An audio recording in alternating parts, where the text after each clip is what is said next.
மாட்டேன். சகிக்க முடியாத மன அழுத்தங்கள். எனவே தூரத்திலே போய் உட்கார்ந்து, இது ஒரு தாய் செய்ய முடியுமா?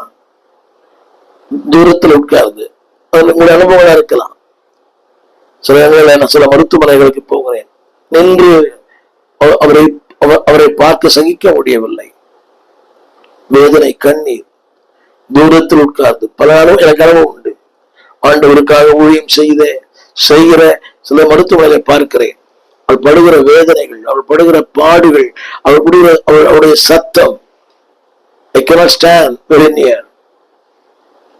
தூரத்திலே உட்கார்ந்து சத்தமிட்டு அழுதால் there is a pain she has gone.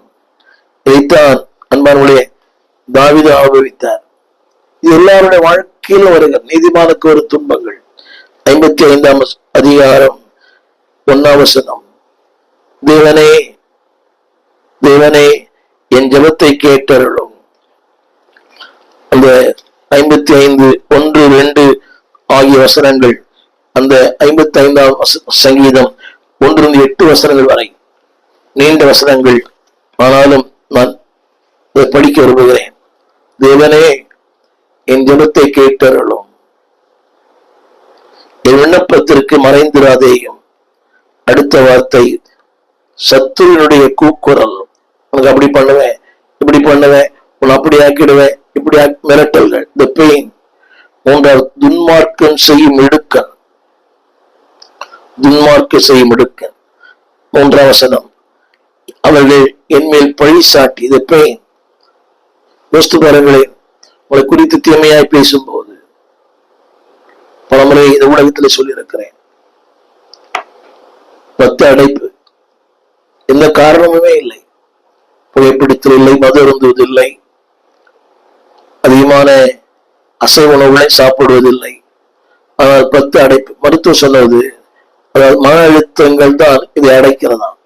வெளியே சொல்லக்கூடாத மன அழுத்தங்கள் உள்ள பிளாக் ஆயிடுமா. சில சரீரத்துல ஏராளமான ஸ்கின் அலர்ஜி. நேற்று ஒரு மருத்துவரை பார்த்தேன். 4 ஆண்டுகள் அதற்காக மருத்துவத்தை எடுத்துக் கொள்ளுகிறேன். ஒரு சுகமும் இல்லை. அவர் சொல்கிற ஒரே வார்த்தை, ஸ்ட்ரெஸ் குறையுங்க. அது எப்படி என்பது தெரியவில்லை. இது மருந்தால் சுகமாகாது. ஒரு ஸ்ட்ரெஸ் குறைஞ்சாலும் சுகமாயிடும். அது இல்லாத ஆட்களே இல்லை.